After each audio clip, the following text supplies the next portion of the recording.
awesome. It's being recorded.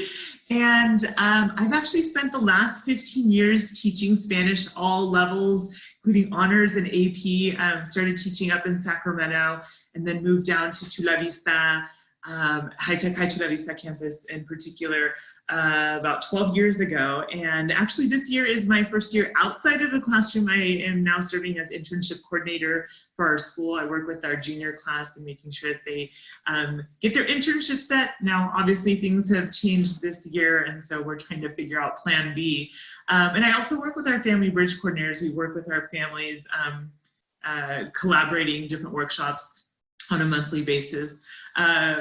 But also, besides being an educator and being involved in our community, I'm also a daughter, a sister, an aunt, a wife, a mom. I love to travel, and I'm concerned.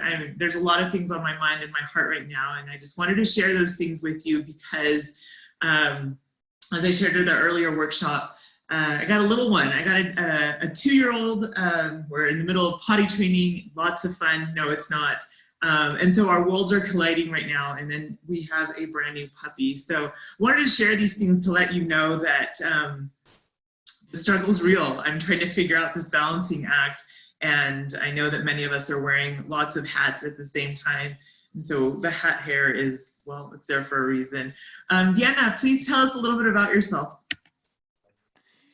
Hi, everyone. Welcome. My name is Diana Cornejo Sanchez. I am the director of the Intern and Induction Programs for the High Tech High Teacher Center, which means that I get to work with all these beautiful people that are on the left side of the screen who are novice teachers. So these are folks that are in our credential program at High Tech High.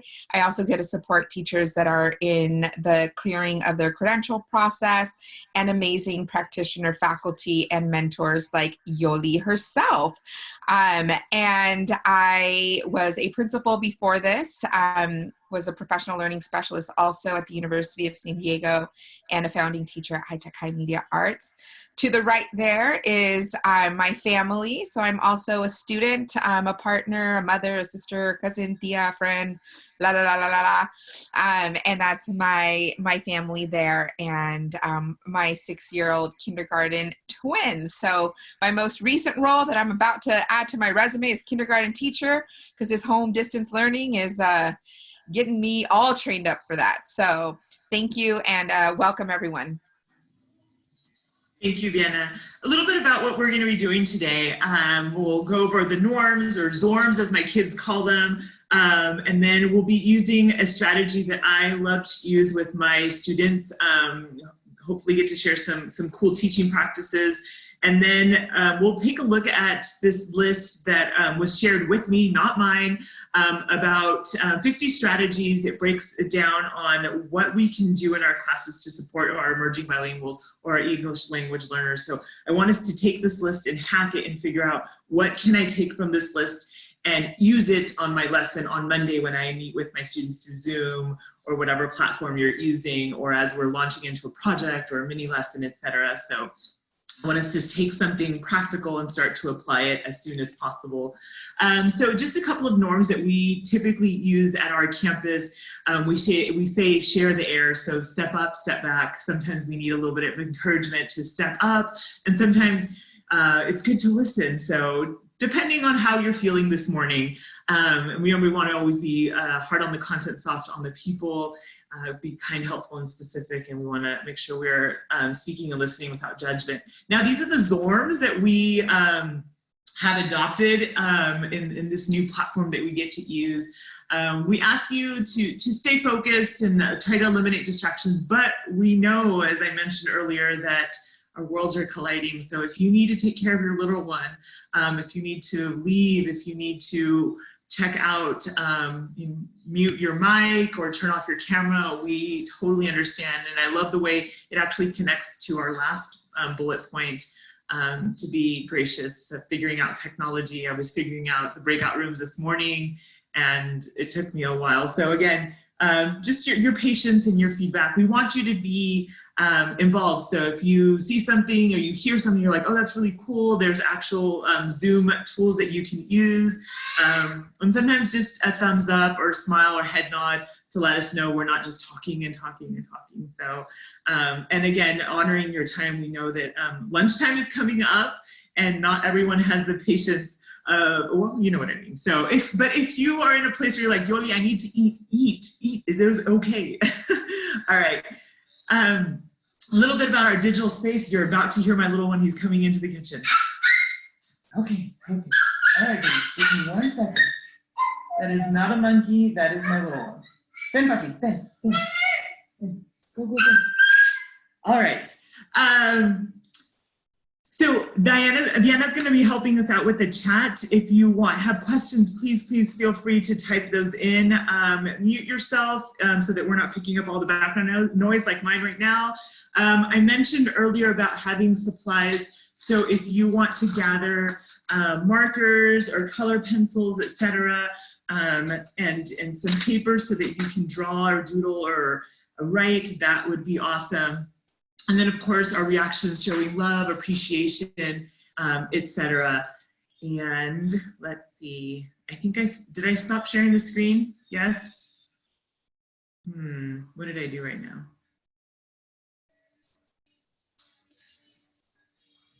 Diana, can you guys? What's my view right now? We see the gallery view. So. Do you want me to share the screen and then I can kind of do that part and you can do the talking part? Cool, yeah. Okay, let me pull it up real quick. Thanks, Julia. Yeah. Thank you. Just give me the cue when you want me to. All right. Julia, if you can go to slide number 9, that would be awesome. Great. I'll get that pulled up and then I'll share my screen. So this was actually shared with me by one of our other teachers. She was using this way to gauge what are the students, what's going on, what's on their minds, what's on their hearts. And I wanted to share this with you as well. It's a website called menti.com. And so for our warm up today, what I'd like us to do, whatever is easiest for you, if you have your phone or if you want to open a little subpage on your computer, what brings you joy? ¿Qué te trae felicidad? So you can go to www.menti.com or when you do that, go enter the code 165484. Or if you want to do the QR code, you can snap a picture of that and it should take you to menti.com. And tell me the top 3 things that bring you joy.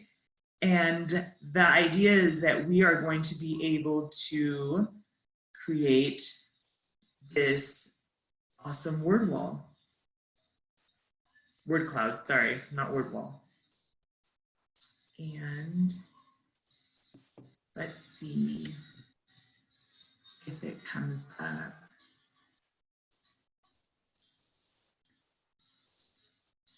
Julia, I think I'm going to have to share mine so that Okay, I'll stop the share and then I'll just pop back on after this part.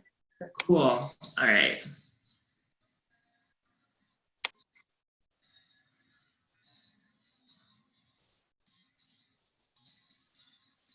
And you're seeing my face right now, probably. All right, here we go. And so as you are entering your answers, this is what we see. So we have tacos. That's a huge one. So many people. Sunshine. What brings us joy is interacting with students. My dog, comida, friends. My toddler, my students, reading books. Birds. Let's see. Lots of sunshine and lots of tacos. This is a good place to be for people who enjoy sunshine and tacos. Yeah, Southern California, there you go. I wonder how large it can get. Let's give this a couple more seconds. So again, I think this is a really awesome space or a really awesome tool to use with our students to be able to gather and have them participate, especially if we're using these sorts of platforms. I think it's really, really cool space to be able to use with them. So thank you so much for participating in our warm-up. Julia, let's go back to slide 9. And Diana, if you can As soon as, can you just click stop real quick and I'll jump back in. Great. There you go. There's the technology. Thank you. Uh-huh. All right.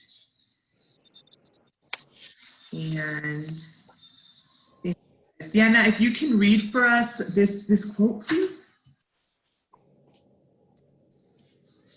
You're on mute. Yep, there it is. There it is. Always, at least once. There is no equality in treatment merely by providing students with the same facilities, textbooks, teachers, and curriculum. For students who do not understand English are effectively foreclosed from any meaningful education. Lau Nichols, 1974. So this was said after the U.S. Supreme Court case, where the court unanimously decided that the lack of supplemental language instruction in public schools for students with limited English language was actually violating their civil rights. And I was chatting with Vienna earlier this morning, and we can't ignore these things, I think, as educators, the fact that we know that research policy and our teaching practices, there's a conflict, right? There's this conflicting nature that, for example, we know that the research is telling us the importance of building on the home language or the first language of the students. Policy is becoming more and more rigid, and it's focusing on this deficit perspective and the idea of the increase of English only or English alone in the classroom is what's going to benefit students. And then there's the rest of us that are actually in the classroom, that we are teaching students, and we're suffering. We're trying to figure out how to meet the needs of everyone, all of these stakeholders, from like the idea of the top down, what the state requires us to do, what our district requires us to do. And then the reality is we are in the classroom with 25, 30 students, and you have students with different English language learning levels.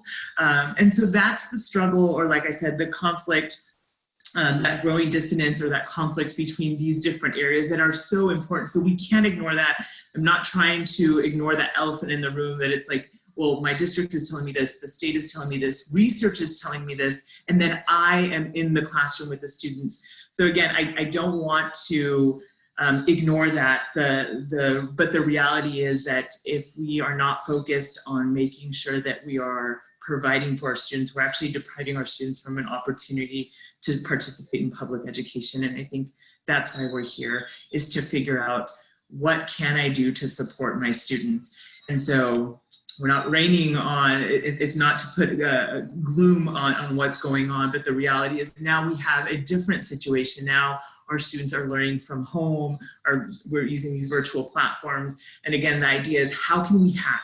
How can we take what we have right now, this situation, and figure out some really awesome teaching strategies to support our students? And so that is going to be the goal of this workshop. Julie, if we can go to the next slide. We're going to go ahead and launch. This is one of my favorite tools to use in my classroom. It's called World Cafe. It is not mine. I borrowed it, and I want to share it with you. So please take it and make it yours.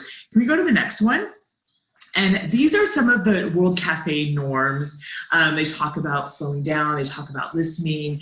The idea is to have fun, to speak from your mind and your heart, contribute your thinking, etc. Again, these are not my norms, but I love to use these with my students. I love to share them.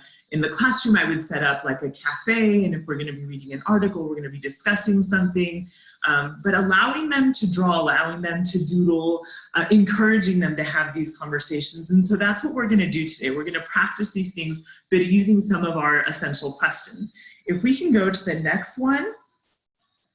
And I love the premise of World Cafe. So it says it's built on the assumption that people already have within them the wisdom and creativity to confront even the most difficult challenges. The answers we need are available to us, and we get wiser together than we are alone. And so I love the fact that this is the premise of World Cafe. This is why we're here today. And if the most that we can do is share our creativity and our wisdom amongst ourselves and then get that to our students, then we were successful. So keep that in mind. Let's go to the next one as we launch into World Cafe Part 1. All right, friends. So grab your piece of paper, and you're gonna fold it in half. So you have your piece of paper like this, fold it in half. And for part one, what I'd like us to do, there are 4 prompts that I want you to think about. If there's one that speaks more to you than the other, you can write about that, or you can draw or doodle. If you're like, listen, you know, it's too early, I'm gonna use my markers, I'm gonna do some drawing, do that. If you're like, I'm gonna do bullet points, do that. If you wanna write an entire paragraph, do that. Whatever floats your boat. So a couple of questions I want you thinking about. What does it mean to be an English, well, a language learner, I put in English. How can our teachers help students learning a second language in their classroom? What struggles have you faced yourself as a second or third language learner? Hi, Papa. And what successes have you encountered as a language learner? He's learning his languages right now. So let's take about 2 minutes. Like I said, we can write, you can draw on a piece of paper. And then we'll go into our breakout rooms.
All right, friends, for this next part, we're actually going to go out into breakout rooms. Diana is going to help us out with that.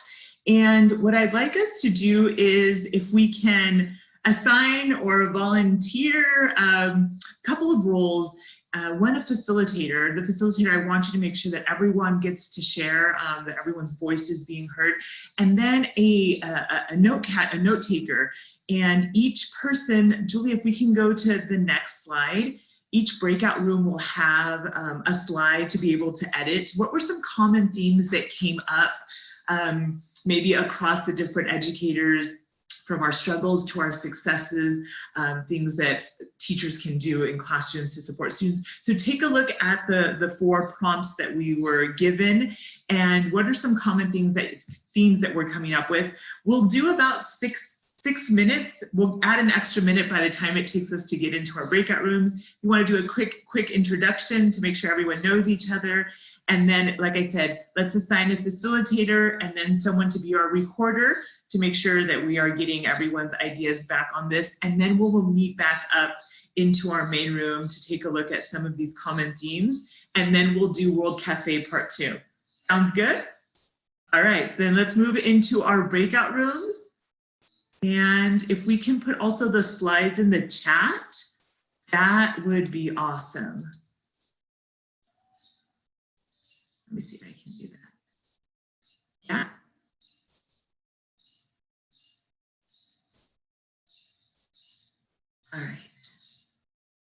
If we can get into our breakout rooms, and the slides are there. Thank you, Julia. And we will meet back up into the main room in about 7 minutes.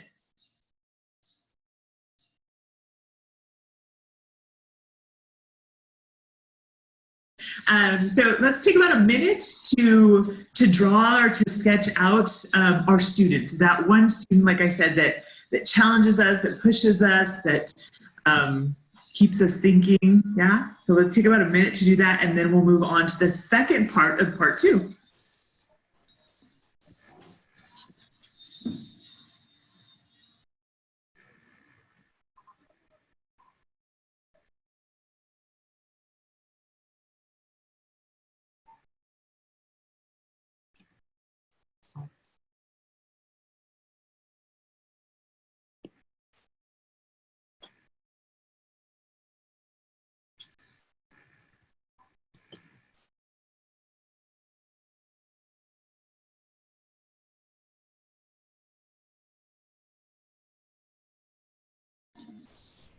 We are going to continue for the sake of time, but also I think this next part, it goes hand in hand. So Julie, if we can go to the next slide. This one asks you to think a little bit more, so more details. What are their interests? What are their concerns? What are their motivations? What stifles their motivations? Think about their academic successes and also their challenges. The way, again, I'm going to show you my drawing. Well, it's not done, but the idea is that if this works for you, this structure where you can maybe to the left or the right, if you have some space, or if you're like, Yoli, I'm feeling like drawing, if you want to draw these things, what they're interested in, what they're concerned about, their motivations. So again, thinking about this same student, I want us to go into more detail. What else do you know about them?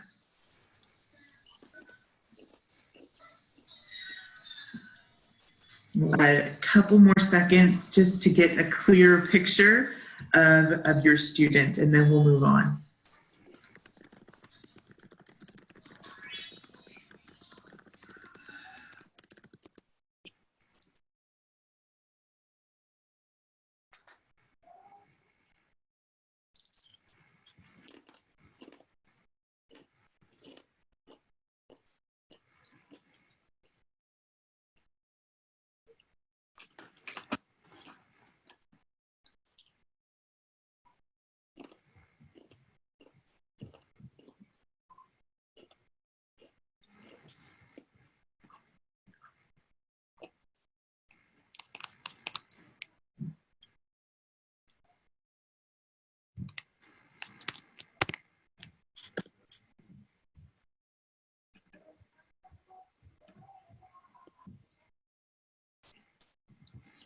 I'm on mute. For this next breakout room, it's going to be a quick one. It's going to be a speed round. But what I want us to consider, if at any point when you were creating your card or trying to get information about your emerging bilingual student, I want you to think about what were the things that you did not know about him or her. So I'm thinking about my student. I'm thinking about my Ramon, my student.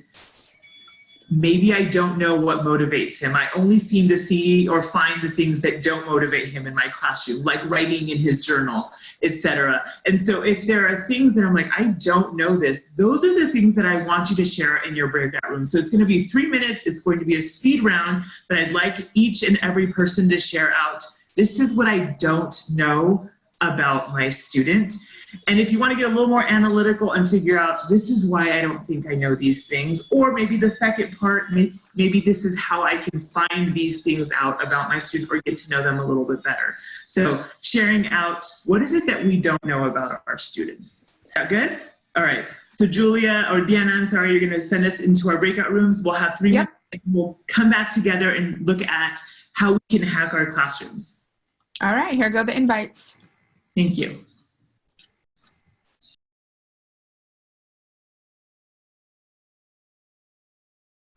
To hack a lesson that you would do as students, so whether it's a mini lesson, an activity, a project launch, a team builder, whatever the type of work is that you are going to be doing with students, how can you use these strategies in an online context? So There's an empty slide here for you to share your lesson hack. And the way that you can add your own slide is you would say, you can control click on it and say duplicate slide, and then just add your own name to it here. It's also helpful, I think, to add your context, the work that you do. I'll add that to this slide as a reminder too. And then underneath here is where you can share your idea. So it could be a link to a lesson that you actually did with students, maybe to the slide deck or another resource that you shared with them. However it is that you want to share what it is that you're doing, with just a little, like a quick note, like a headline about what the hack is that you have tried. This will then become a bank of resources from the collective genius of this entire group. We have a lot of folks in this session who have a lot of experience in this arena and a lot of ideas already. So I think one of the things that's challenging about this situation right now is that we're all trying to figure out what to do, and we're all trapped on our own in our own homes. So this will be a way for us to connect across those boundaries to learn from each other. Our hope is that this is something that you will finish to create by the end of the day, so that tomorrow you can check out what other people have done and add some comments about what it is that you like. I'll add a little bit more about those details on the homework slide also. So we're going to stick around. It's 11:48. If you need to go, that's fine. But we'll be here also just to field questions and connect for the next few minutes.